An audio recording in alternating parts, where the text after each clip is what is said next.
name's Todd Lees from Lotema Brokerage, and welcome to our weekly video wire. You can see behind me a very good stand or field of faba beans. This one is of the water variety. I'm currently standing on the western edge of the Liverpool Plains, which is considered blue ribbon cropping country here in New South Wales.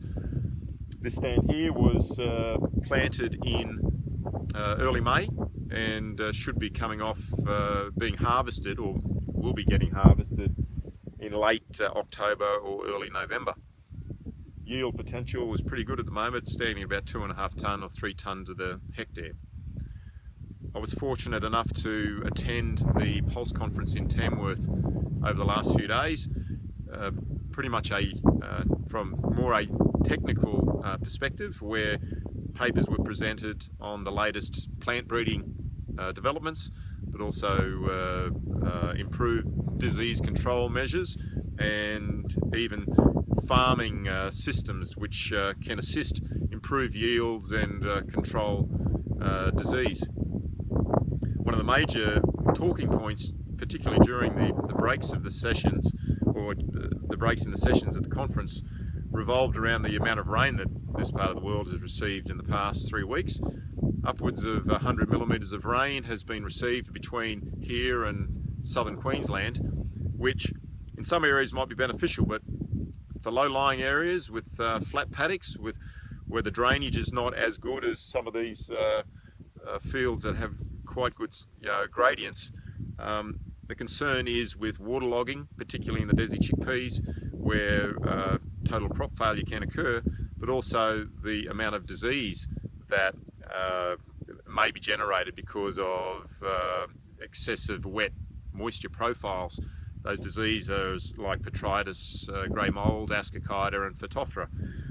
Now, Ascochyta can be treated with fungicide, but another concern is, will there be enough fungicide available in the district which will be required to treat the field up until harvest time in late October, November. So certainly some of these guys are actually now starting to spray their fungicide by aeroplane because they can't get over the fields in their tractors.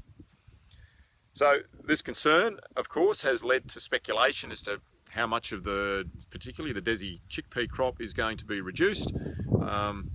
There is talk anywhere from 20 to 40% could potentially be lost due to the excessive wet weather we've had. But in particular, we've got another rain event coming through in the next week, upwards of 30 to 50 millimetres of rain. So the next 2 to 3 weeks is going to be critical in determining what level of area may be lost to this extreme wet weather.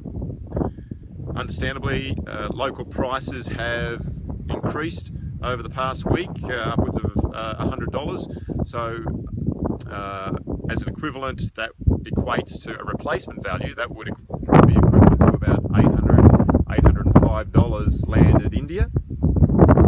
Faba beans, not so badly affected because a major part of the production is down in Victoria. Yes, there are floods there, but no reports at this stage of any significant damage to that cropping area there in Victoria. Prices there, equivalent replacement values are still around that $350, $360 landed Egypt. So again, the next 2-3 weeks is going to prove critical, particularly for the chickpea crop here in central and northern New South Wales. Something we'll be watching very closely and reporting to you over the next following weeks. That's it for now. Thanks for listening, and we look forward to seeing you next week.